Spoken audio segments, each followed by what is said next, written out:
Et coucou, j'espère que tu vas bien. Aujourd'hui, je reviens dans cette vidéo parce que beaucoup d'entre nous n'osons pas poser des limites dans la relation. Beaucoup préfèrent se taire pour éviter les conflits.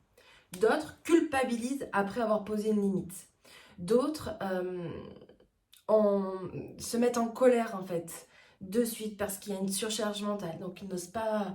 Donc en fait finalement ne posent pas vraiment de limites parce que c'est une colère de suite. Et certaines n'osent pas dire ce qu'elles ressentent, donc n'osent pas s'exprimer en fait. En quoi c'est problématique tout ça? C'est parce que si je ne sais pas poser des limites dans ma relation, comment je fais pour me protéger? Si je ne sais pas dire non dans la relation, comment je fais pour être en accord avec qui je suis? Non, ça ne marchera pas. Et en fait, on ne nous a tellement pas appris, c'est pas ta faute, hein, c'est pas votre faute. Je veux dire, aujourd'hui, si tu écoutes cette vidéo, maintenant tu vas avoir cette envie et cette invitation à aller le faire et aller le travailler si nécessaire.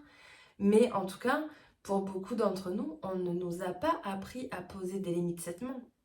Parce qu'on a vu nos parents soit s'énerver, soit se mettre en colère, ne jamais discuter, ne jamais écouter l'opinion de l'autre, ne pas être dans une communication bienveillante et une écoute active de l'autre.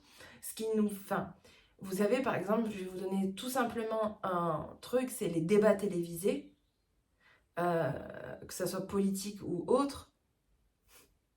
On voit bien que ce ne sont que des combats. Donc qu'est-ce que nous faisons, nous, petits individus que nous sommes? Nous allons reproduire ça.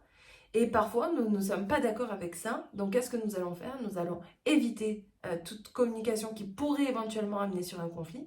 Parce que pour nous, le conflit, c'est ça. C'est du combat.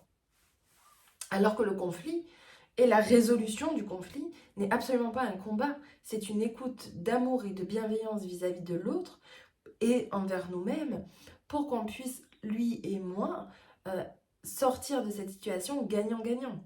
Pas le tout de faire des compromis, c'est pas le tout de se renier, c'est pas le tout de, sous principe de se taire ou réfuter ou renier ce qu'on ressent. Non, c'est tu as le droit d'être pleinement toi, j'ai le droit d'être pleinement moi. Et dans ce droit commun, comment on va faire pour trouver une solution pour que toi et moi en sortions gagnants? Voilà. Et un conflit, c'est toujours une opportunité de rééquilibrer peut-être certains endroits qui ne sont pas équilibrés dans la relation, etc., etc. Et puis, tout ça est tout le temps en mouvement, puisque tu évolues et j'évolue en permanence. Donc forcément que le conflit, le désaccord sera toujours présent dans notre vie, mais peut-être à des degrés beaucoup moins importants dès lors que j'arriverai à le gérer de manière saine, en fait. Mais il y a différentes croyances sur le conflit, que c'est pas bien, que c'est pas normal, blablabla. Ce qui fait que on réfute, on repousse tout moment où il y aura un conflit. Et aussi parce qu'aujourd'hui, nous ne savons pas, oh là là, nous ne savons pas du tout régler des conflits de manière saine, tout simplement. Nous sommes comme des adolescents, en fait. Non, moi j'ai dit ça, non, moi j'ai dit ça, allez. Voilà. Et c'est vraiment pas pour juger, j'en fais une petite caricature là, mais c'est pour vous montrer que c'est complètement normal que ça soit souffrant pour vous, que ça soit difficile pour vous de sortir d'un conflit, de poser donc vos limites, puisque déjà, dès qu'il y a conflit, je refuse, ou je me sens pas bien. Donc, votre zone d'expansion, parce que n'oubliez pas que pour moi, vous voyez, j'ai créé la méthode d'élévation amoureuse justement pour ça, pour vous montrer que tout est une opportunité pour vous, que tout est en lien avec vous-même et que plus vous comprendrez ça, plus votre vie va changer radicalement. Si j'ai un conflit et que j'arrive pas à le gérer, c'est parce que moi, il y a une part de moi qui ne sait pas gérer le conflit. Donc pourquoi cette part de moi ne sait pas gérer le conflit? Qu'est-ce qu'on ne lui a pas appris? En quoi elle se sent insécurisée dans le conflit? J'ai peur que l'autre me domine. J'ai peur de ne pas avoir le droit de parler. J'ai peur que mes besoins ne soient pas écoutés. J'ai peur que... Donc là, tu vois, par exemple, je t'invite à aller te questionner maintenant.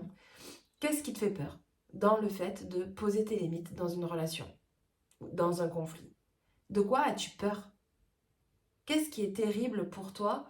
Qu'est-ce qui est effrayant? Ou qu'est-ce qui est désagréable à l'idée de poser tes limites dans la relation ou dans le conflit? Et là, déjà, tu vas prendre conscience de ce qui se passe. Et c'est ça, ma méthode à moi. C'est d'aller chercher qu'est-ce qui est en reflet dans la relation en moi. Qu'est-ce que ça reflète en moi? Je ne sais pas poser mes limites. J'ai peur de poser mes limites. Ça n'a rien à voir avec ton partenaire, hein. C'est parce que toi, tu as des croyances associées à ça. Donc, quelles sont tes croyances associées à ça? Quand j'ai des croyances qui sont associées à ça et que j'arrive à les mettre en conscience, déjà, je comprends que c'est issu de moi. Donc, cette croyance qui va être peut-être j'ai peur qu'on n'accepte pas mon ressenti, là, je t'invite à aller chercher dans ton enfance. Qu'est-ce qui fait que dans ton histoire, est-ce que dans ton histoire, pardon, on n'a pas validé tes émotions, tes ressentis?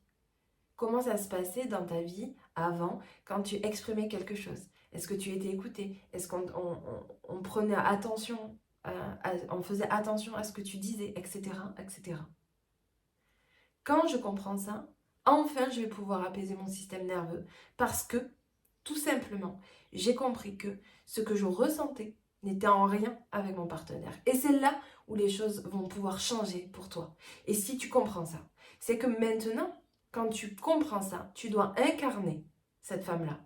C'est-à-dire que, ok, dans mon histoire, j'ai été programmée comme si j'exprime mes besoins, on ne m'écoute pas. Il faut que je change ça. Donc aujourd'hui, je vais exprimer mes besoins et je vais faire en sorte qu'on m'écoute. Parce que moi, j'y donne crédit. Parce que moi, je veux ça. Je veux qu'on m'écoute. Je suis légitime. C'est ça le taf. Et c'est ça le taf que je vous propose de faire dans tous mes accompagnements. Je suis beaucoup plus dans des accompagnements personnalisés où je suis là avec toi en permanence pour t'aider au travers d'un canal WhatsApp, au travers de séances individuelles, parce que moi je suis vraiment coach personnel pour toi. Ton couple, si tu vis des problématiques, est justement là pour que tu te transformes. Mais tu ne peux pas te transformer si tu ne comprends pas pourquoi tu as vécu ça. Mettre du sens sur ce que tu vis, c'est essentiel. Et poser tes limites, c'est essentiel pour que tu te sentes en sécurité avec toi-même. Mais tu comprends bien que poser tes limites va te demander, en amont, d'aller comprendre qu'est-ce qui se réveille et pourquoi tu vis ça. Et ensuite, on shift. Et c'est là où il y a vraiment une transformation qui va s'opérer. Il y a vraiment quelque chose en profondeur qui va changer pour toi. Et là, tu vas devenir celle que tu es vraiment. Tu ne seras plus conditionné par ce que tu as cru de toi, mais tu vas enfin être toi. Donc tu ne seras plus en demande de ton partenaire et ta relation va forcément changer parce que tu ne demanderas plus, tu ne seras plus en attente. Tu vas faire en sorte d'avoir. Parce que tu le mérites, parce que tu es légitime. Voilà, j'espère que cette vidéo aura pu t'aider, aura pu te donner un peu plus confiance en toi et un peu plus de compréhension sur pourquoi tu vis ça, pourquoi c'est difficile pour toi de poser tes limites. Et si tu as envie d'aller plus loin, je t'invite à prendre un rendez-vous offert avec moi pour que tu puisses justement faire un bilan de ce que tu vis et potentiellement te donner des pistes j'allais dire d'amélioration ou de réflexion pour que tu ailles encore plus loin, pour que tu comprennes la blessure, pour que tu comprennes d'où elle vient et pour que tu incarnes celle que tu es amenée à incarner. À bientôt!